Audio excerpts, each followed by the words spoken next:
Hello aspirants, 11th Feb की news items देख लेते हैं। ये 8 न्यूज आइटम्स है जो हिंदू न्यूज़पेपर से पिकअप की गई है। पहली न्यूज आइटम है agency to integrate defence acquisitions. तो गवर्नमेंट ने अब प्लान किया है कि एक डिफेंस प्रोक्योरमेंट ऑर्गेनाइजेशन सेटअप किया जाएगा।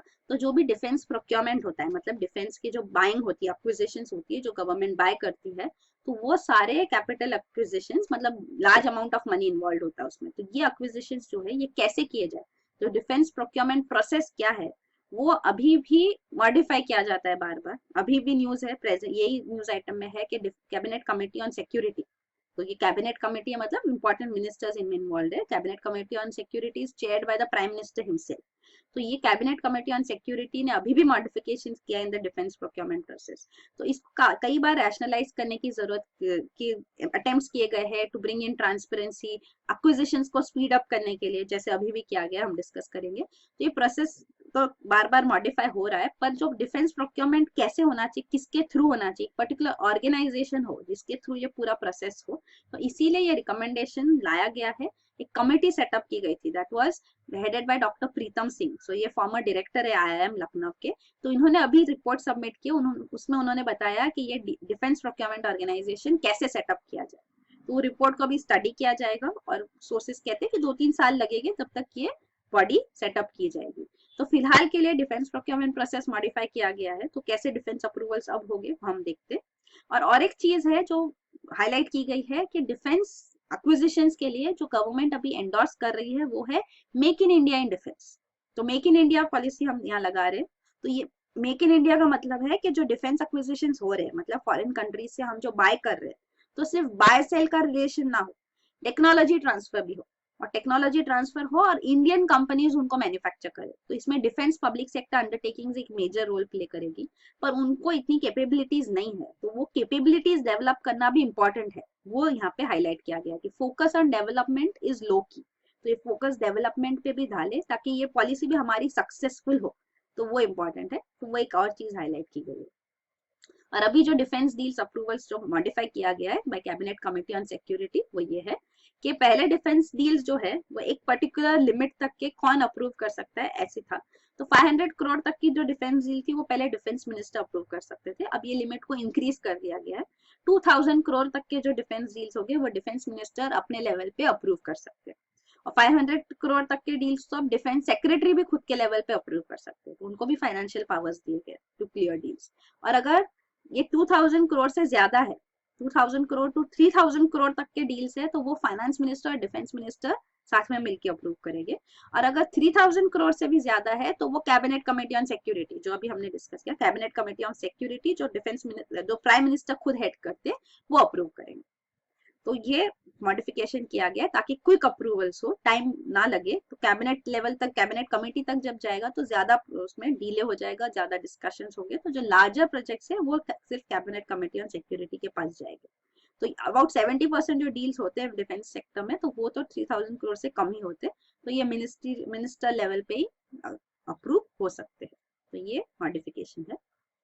अगला न्यूज आइटम है in Haryana district no toilet no marriage. तो ये नूह डिस्ट्रिक्ट है हरियाणा में। तो यहाँ पे 110 विलेजेस है जहाँ पे 1200 इमाम्स ने साथ में डिसाइड किया है कि वो अप्रूव नहीं करेंगे, सोलमनाइज नहीं करेंगे कोई मैरिज को, नो मैरिज जो हेड करते, तो इमाम्स मैरिज करवाते, तो ये मैरिज वो लोग नहीं करवाएगी अगर दोनों दूल्हा और दुल्हन दोनों के पास सर्टिफिकेट होनी चाहिए फ्रॉम द विलेज सरपंच कि उनके घर में टॉयलेट्स है।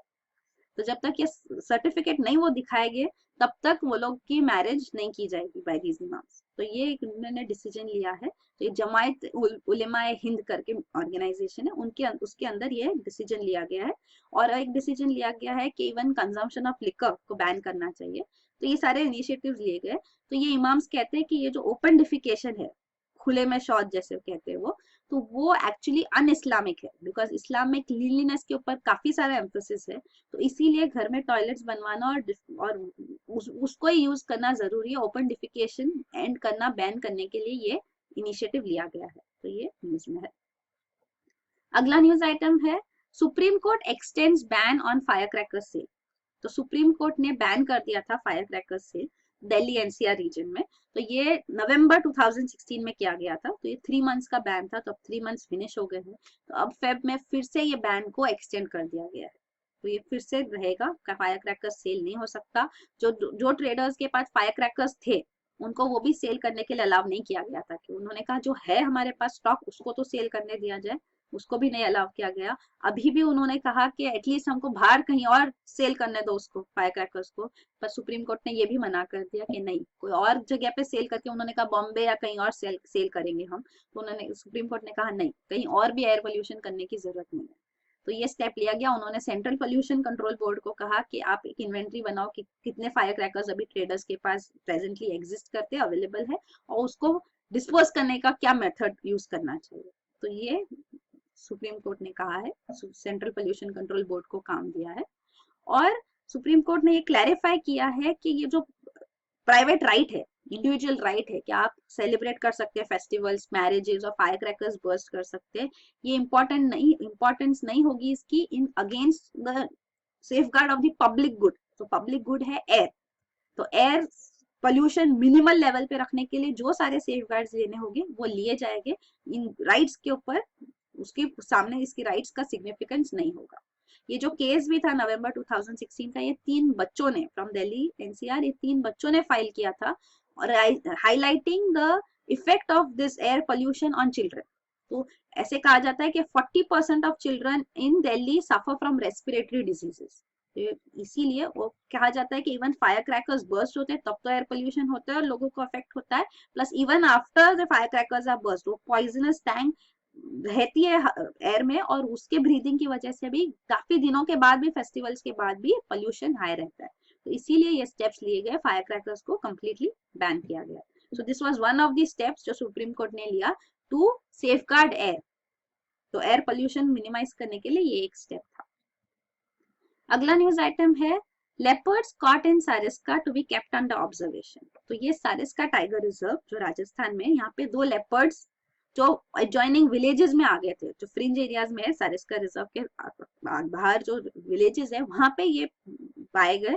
तो मैन एनिमल कॉन्फ्लिक्ट का इशू है ये, तो इस वजह से ये लेपर्ड्स को पकड़ा गया है और फिलहाल के लिए जयपुर जू में रखा गया है, पर इनको फिर से सारिस्का टाइगर रिजर्व में इंट्रोड्यूस किया जाएगा फिर से। तो ये इशू कंसर्न क्यों आया, क्योंकि सारिस्का टाइगर रिजर्व में पहले टाइगर्स जो थे वो खत्म हो गए थे, तो टाइगर्स को री इंट्रोड्यूस किया गया। तो रणथंभौर नेशनल पार्क जो है, रणथंभौर भी टाइगर रिजर्व भी है इन राजस्थान ओनली, यहाँ से टाइगर्स लाके सारिस्का में री इंट्रोड्यूस किया गया।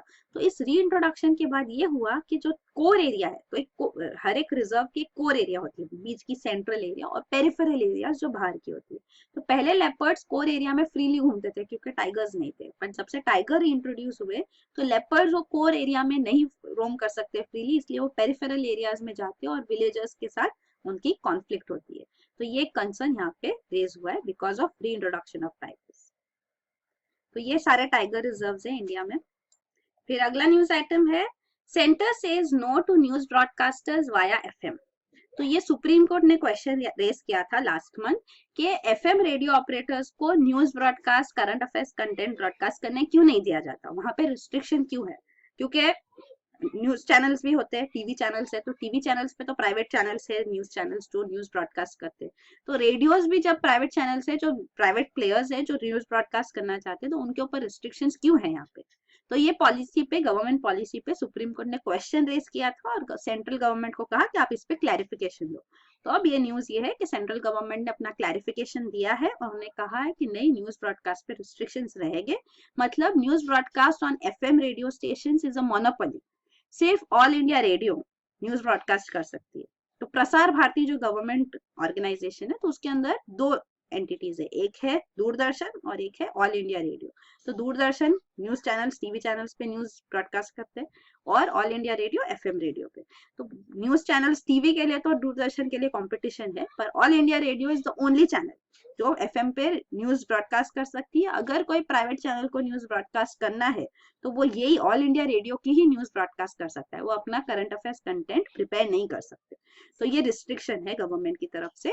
तो गवर्नमेंट ने अब इसके ऊपर क्लैरिफिकेशन दिया है एफिडेविट सबमिट करते हुए सुप्रीम कोर्ट में, कि रिस्ट्रिक्शन इसलिए लगाया गया है क्योंकि बहुत सारी प्राइवेट एफएम रेडियो स्टेशन है, काफी सारे कम्युनिटी रेडियो स्टेशन है जो एनजीओ चलाते हैं, और अगर इनको ब्रॉडकास्टिंग न्यूज ब्रॉडकास्टिंग राइट्स दी जाएगी तो ये एंटी नेशनल एक्टिविटीज में रेडिकल एलिमेंट्स यहाँ पे जो कंट्री में लोकेटेड है, वो स्पेसिफिक कह रहे हैं कि एंटी नेशनल और रेडिकल एलिमेंट्स जो कंट्री में लोकेटेड है वो अपने वेस्टेड इंटरेस्ट के लिए, अपने एजेंडा के लिए मासेस को इन्फ्लुएंस करेंगे, अपना एजेंडा प्रोपोगेट करेंगे। तो ये काफी सारा एंटी नेशनल एक्टिविटी हो सकती है इसकी वजह से, और रेगुलेशन के लिए गवर्नमेंट के पास इतने रिसोर्सेज नहीं है कि सबको रेगुलेट किया जाए। तो इसीलिए गवर्नमेंट ने कहा कि नहीं, न्यूज ब्रॉडकास्ट एफएम पे प्राइवेट प्लेयर्स को अलाउड नहीं होगा। तो वो कह रहे हैं कि अराउंड 281 प्राइवेट एफएम चैनल्स है जो 84 सिटीज में फंक्शन कर रहे हैं, और इवन कम्युनिटी रेडियो स्टेशन के लिए गवर्नमेंट ने 519 परमिट्स दिए, ऑर्गेनाइजेशन को परमिट किया है, जिसमें से सिर्फ 201 ऑर्गेनाइजेशन ही ऑपरेशनलाइज कर रहे हैं, कम्युनिटी रेडियो स्टेशन चला रहे।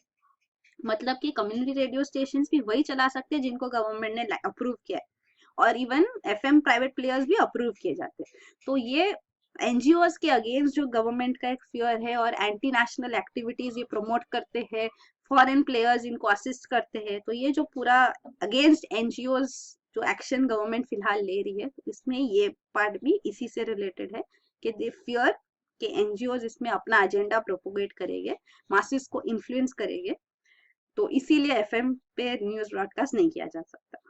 तो यही रीजन है। How justified it is another matter. अगर सुप्रीम कोर्ट इस पे कोई और रिस्पॉन्स देगी तो वील गेट इन न्यूज, तो हम डिस्कस करेंगे।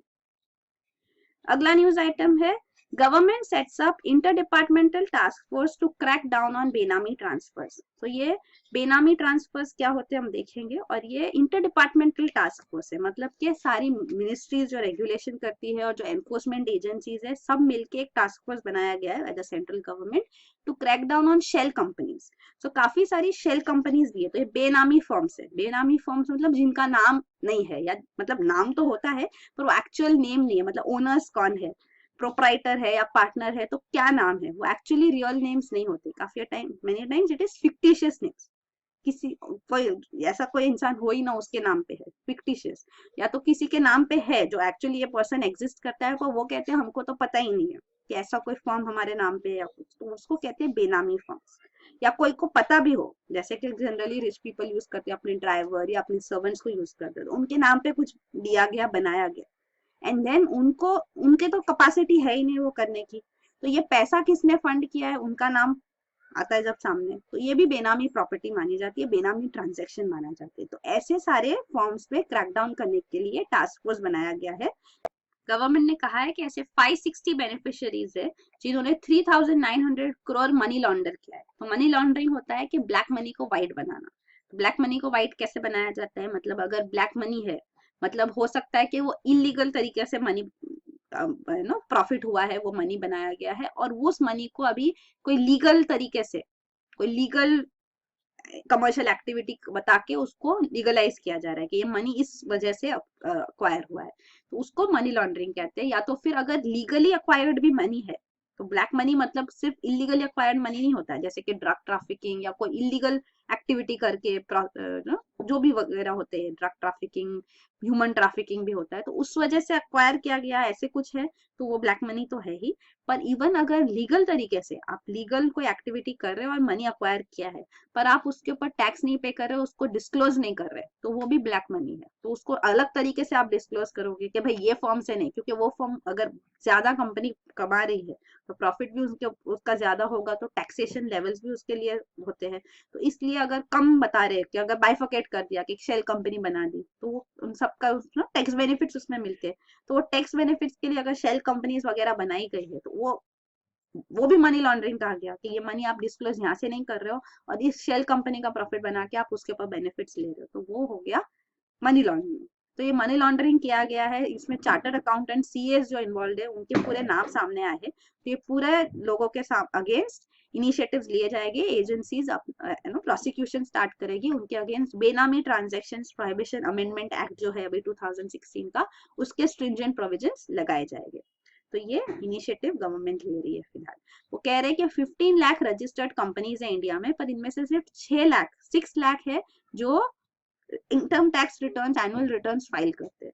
तो इसलिए एक सस्पिशन है, स्ट्रॉन्ग सस्पिशन, कि काफी सारे ये कंपनीज फाइनेंशियल इरेगुलरिटीज में इसमें मतलब फाइनेंशियल इरेगुलरिटीज है, उनके फाइनेंसेस क्लियरली सामने नहीं है, कुछ गोलमाल है। तो ये अभी सामने लाया जाएगा। तो बेनामी ट्रांजैक्शंस जो प्रोहिबिशन का अमेंडमेंट एक्ट जो ये पास हुआ है 2016 में, तो इसमें आप ये भी क्लियरली देख सकते हैं। पहले तो बेनामी प्रॉपर्टी क्या होती है, जैसे हमने अभी डिस्कस किया, और अगर इसमें प्रोविजंस भी है, जैसे अगर कई बार जब फिक्टिशियस नाम भी है, तो फिक्टिशियस नाम है तो ऑफकोर्स बेनामी प्रॉपर्टी होगी, ये गवर्नमेंट कॉन्फिस्केट कर लेती है। और अगर ये बेनामी प्रॉपर्टी अगर किसी रियल पर्सन के नाम पे भी है, लेकिन वो पर्सन डिनाई करता है कि नहीं हमको नहीं पता, तो उस केस में भी ये बेनामी प्रॉपर्टी मानी जाती है और कॉन्फिस्केट हो जाती है। पर अगर ये बेनामी प्रॉपर्टी मतलब सन के नाम पे है या वाइफ के नाम पे या हिंदू अनडिवाइडेड फैमिली, ऐसा फैमिली के नाम पे है कुछ किसी फैमिली मेंबर के, तो उसको बेनामी प्रॉपर्टी नहीं माना जाता। एक्सेप्शंस भी है, तो क्लियर लॉ है ये। और फिलहाल के लॉ में इवन पेनल्टी जो है बेनामी प्रॉपर्टी होल्ड करने की, उसको बढ़ा दिया गया है। पेनल्टी ऑफ 25% लगेगा मार्केट वैल्यू ऑफ प्रॉपर्टी का, तो पे करना होगा। इवन रिगरस इम्प्रिजनमेंट होगा फ्रॉम 1 to 7 years। तो ये उसकी पनिशमेंट्स भी होती है बेनामी प्रॉपर्टी होल्ड करने के लिए। तो ये सारे प्रोविजंस उन पे लगाए जाएंगे। अगला न्यूज आइटम है China buoyant after Trump's U turn. तो US president Donald Trump before entering White House भी उन्होंने फोन कॉल लिया था फ्रॉम ताइवान प्रेसिडेंट। तो उस टाइम पे ये बड़ा कंसर्न हो गया था, क्योंकि Taiwan is an island nation next to China, पर चाइना उसको अपना पार्ट मानता है। It's called one China policy. तो सब ये चाइना के ही पार्ट है। Tibet is also part of China, part of one China policy. Taiwan part of China. So Taiwan actually country independently function करती है, but economically it's majorly dependent on China। तो ये ताइवान का आप sports में या Olympics में इसके नाम देखोगे तो आपको चाइनीज ताइपाई करके कंट्री दिखेगी। तो ये चाइनीज ताइपाई एक्चुअली ताइवान। तो ये कंट्री के साथ इंडिपेंडेंट फोन कॉल करना, इसके ऊपर चाइना ने बड़ा इशू रेस किया, और तब डोनाल्ड ट्रम्प डिफाइंड थे कि नहीं वन चाइना पॉलिसी क्या है, ऐसे I can take a call. But अभी Donald Trump and Chinese president Xi Jinping, इन दोनों के बीच में फोन कॉल हुआ, टेलीफोनिक कन्वर्सेशन हुआ, तो उसमें बातें क्लियर हुई। डोनाल्ड ट्रम्प ने क्लियरली कहा कि US endorses one China policy. तो नाउ चाइना इज बॉयंट, मतलब वो फिर से अपलिफ्ट हो गए। नहीं तो फियर था कि यूएस चाइना के बीच में अगर रिफ्ट होगा तो ग्लोबल टेंशन और बढ़ जाएगी। इवन रशिया ने सामने आए थे कि तीनों कंट्रीज को साथ में मिलके ग्लोबल इश्यूज रिजॉल्व करने के लिए स्टेप्स लेना चाहिए, मतलब China, US and Russia should work together. तो इवन चाइना थोड़ी even it was coming closer to India too, ज्यादा एनिमीज नहीं चाहिए। अगर यूएस के साथ टेंशन है तो इंडिया के साथ भी टेंशन हो गए तो पूरा वर्ल्ड पॉलिटिकल गेम पूरा चेंज हो सकता है। तो इसीलिए इंडिया चाइना भी they were trying to come closer, ऐसे थोड़ा था। तो अब चाइना को यूएस से अश्योरेंस मिला है कि no China one China policy is adhered to, हम उसके अगेंस्ट नहीं है। तो चाइना और यूएस के बीच में बाकी भी कंसर्न्स है। तो और दूसरे कंसर्न्स जो है वो है एक तो ट्रेड रिलेटेड, कि Chinese goods dominate even the US market. US में काफी सारा मेड इन चाइना गुड्स मिलते हैं, तो इससे ट्रेड इम्बैलेंस हो जाता है। तो ये ट्रेड डेफिसिट रिजॉल्व करना एक मेजर कंसर्न है। प्रोटेक्शनिस्ट मेजर्स भी काफी यूएस ले रहे हैं अभी, तो इसलिए ये एक मेजर कंसर्न है। और दूसरा है करेंसी एक्सचेंज रेट, मतलब यूएस डॉलर जो है वो मार्केट डिटरमिनेड होती है, उसकी वैल्यू मार्केट डिटरमिनेड है, गवर्नमेंट उस पर कंट्रोल नहीं करती है। पर जो चाइनीज करेंसी है यॉन, वो मार्केट डिटरमिनेड नहीं है, वो गवर्नमेंट कंट्रोल करती है। तो जो एक्सचेंज रेट है वो भी गवर्नमेंट का उस पर कंट्रोल होता है। तो अब ट्रेड भी उनके फेवर में है, चाइना के फेवर में, और करेंसी एक्सचेंज रेट भी चाइना डिटरमिन करेगी। तो ये बड़ा बहुत मल्टीप्लाई हो जाता है कंसर्न।